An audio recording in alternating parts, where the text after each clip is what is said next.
tao'y dapat na idapok at itaas upang lahat ay maligtas.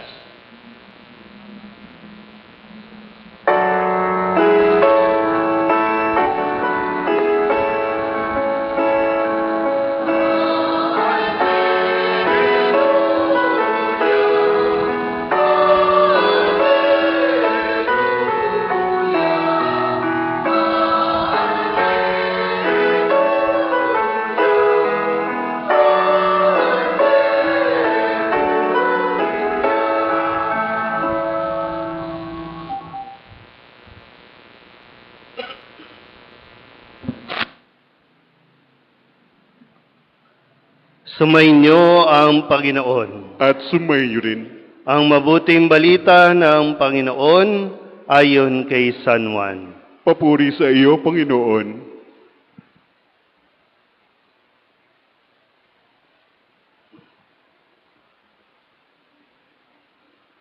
Noong panahong iyon, sinabi ng Samaritana,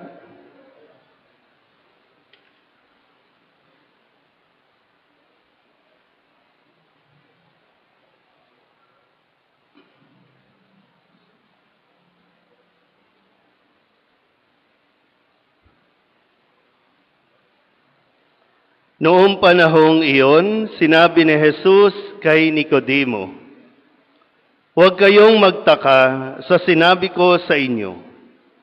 Lahat ay kailangang ipanganak na muli. Umiihip ang hangin kung saan ibig at naririnig ninyo ang ugong nito. Ngunit hindi ninyo alam kung saan nanggagaling at kung saan naparoroon. Gayon din ang bawat ipinanganak sa Espiritu." "Paano pong mangyayari ito?" tanong ni Nicodemo. Sumagot si Jesus, "Guro pa naman kayo sa Israel ay hindi ninyo nauunawaan ang mga bagay na ito. Tandaan ninyo, ang aming nalalaman ang sinasabi namin, at ang aming nasaksihan ang pinatototohanan namin. Ngunit hindi ninyo tinatanggap ang aming patotoo. Kung hindi ninyo pinaniniwalaan ang sinasabi ko tungkol sa mga bagay sa sanlibutan ito, paano ninyo paniniwalaan kung ang sabihin ko'y tungkol sa mga bagay sa langit? Walang umakyat sa langit, kundi ang bumaba mula sa langit, ang anak ng tao. At kung paanong itinaas ni Moises ang ahas doon sa ilang, gayon din naman, kailangang itaas ang anak ng tao upang ang sinumang sumampalataya sa kanya ay magkaroon ng buhay na walang hanggan. Ang mabuting balita ng Panginoon. Pinupuri ka namin, Panginoong Hesukristo. Magsiupo po. Isang magandang gabi po sa inyong lahat. At tayo po ay nasa ikalimang araw ng ating pong pagnonobena para sa kapisahan ng ating pong minamahal na patron, si Santa Monica, isang ina at isang huwaran ng pagkakaroon ng pag-asa sa ating Panginoong Hesukristo. At ngayon din ay nasa ikalawang linggo tayo ng Pasko ng Pagkabuhay. Sabihin nyo nga po, pagkabuhay. Kamusta po ba ang karanasan ng pagkabuhay? Ano ba nangyari? Kasi yung mahalaga po no, na ang ating tema, ang ating pagdiriwang ay nakapaloob pa rin sa diwa at mensahe ng Pasko ng Pagkabuhay.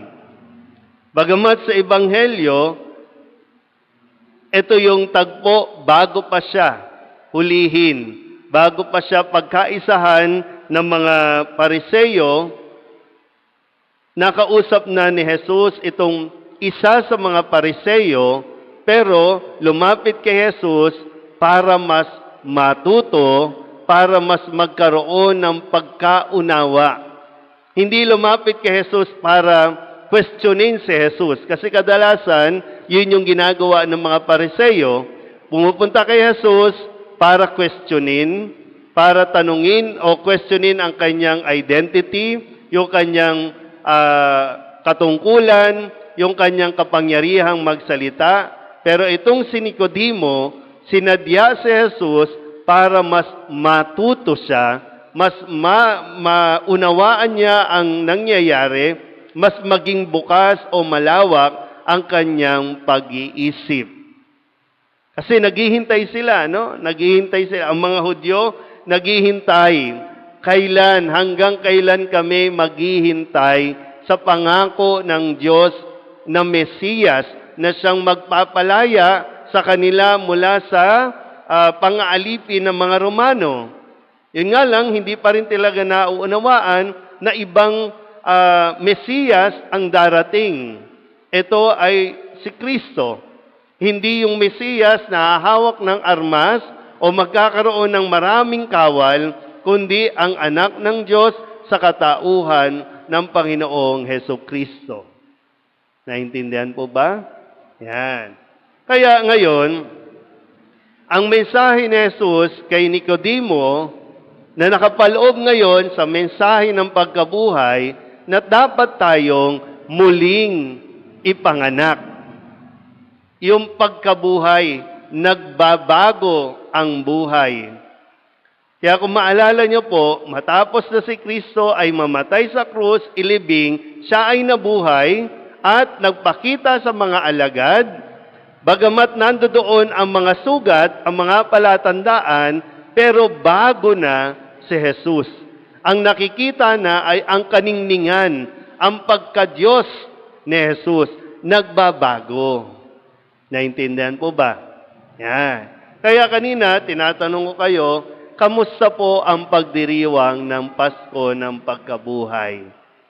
Baka naiwan lang tayo sa mga activities, naiwan lang tayo sa mga tradisyon, naiwan lang tayo doon sa gumawa lang tayo ng nakagawian natin.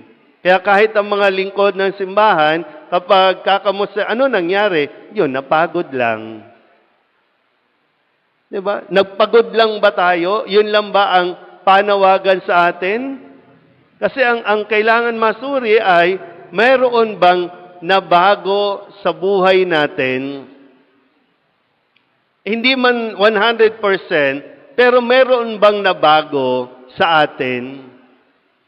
Dahil natunghayan na natin kung ano ang nangyari at ginawa ni Jesus para sa kaligtasan ng tao.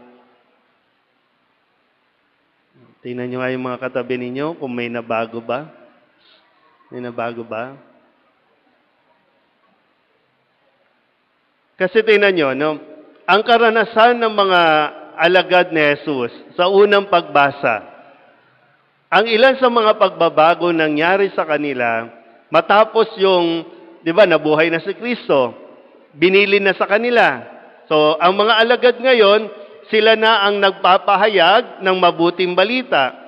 Na kahit ikulong sila, kahit pagbawalan sila, hindi nila ito napipigilan. Pero dito, ang isa sa mga pagbabago ay, sabi, wala nang naghihirap sa kanila. Bakit? Kasi ang bawat isa ay nagbibigay. Kaya nga, yung ilan po dito, no, sabi, ibinebenta nila ang kanilang mga ari-arian at ang pinagbilhan ay binibigay sa mga apostol at ang mga apostol naman, ipinamamahagi ito ayon sa pangangailangan ng bawat isa. Kaya wala nang naghihirap. Diba, napakaganda kung bawat isa sa atin, kung isa ito sa pwedeng mangyari na pagbabago na mas iisipin mo na ngayon kung paano ka makapagbibigay at hindi na kung paano ka tatanggap. Alam ko marami sa inyo umaasa sa ayuda. Nakatanggap na ba ng ayuda? Ayix? Ano pa ba? Tupad? Di ba? Na para bang na napupunta doon ang pag-asa natin, wala na kay Kristo. Okay, Pasko ng pagkabuhay, siyempre, magsasalubong tayo, mag-iistasyon tayo ng krus, sige, lahat yan. Pero pagkatapos, balik na naman tayo, asa na ba si congressman? Asa na ba si mayor? Doon na naman tayo aasa. Ang panawagan umasa tayo sa Diyos. Yun yung kadalasang nakakalimutan natin at ayaw natin baguhin. Pero, angal tayo ng angal na sana magbago ang buhay natin, magbago ang takbo ng buhay natin, na hopefully, after ng May 12, may magbago sana, kaya lang, may binabago ba tayo? O maghihintay na naman tayo kung sino ang mag-aabot ng 1.5, yun ang iboboto na naman. Sino mag-aabot ng 500, yun na naman. So kung ganun pa rin, kailangan ulit mabuhay ni Kristo sa susunod na taon. Kailangan niya ulit mamatay, kailangan niya ulit mabuhay, hanggang sa ang lahat ng bawat isa sa atin ay magkaroon talaga ng panibagong buhay. Kaya nawa, no? Sa tulong ng ating patrong si Santa Monica, hindi rin tayo mawalan ng pag-asa. Kung paanong si Santa Monica, hindi siya tumigil na magdasal para sa ikapagbabago ng kanyang anak, ng kanyang asawa. At nakamtan niya ito. Matagal man ang proseso, matagal man ang paghihintay, pero hindi siya nawalan ng pag-asa. Kaya tayo din, naniniwala tayo at dapat tayong maniwala kay Kristo na isang araw, mararanasan din talaga natin kung paano magkaroon ng talagang matitinong mga leader ba? Hindi, mukhang hindi. Matitinong botante. Hindi leader. Yung botante na magiging matino, na magiging matalino sa kanilang pagboto o pagpili. Yan. Tuloy lang tayo ng dasal. Pero kung hindi man ngayon, edi sama-sama pa rin tayong makakaranas ng mga problema, ng mga pagsubok, pero hindi tayo mawawalan ng pag-asa. Amen?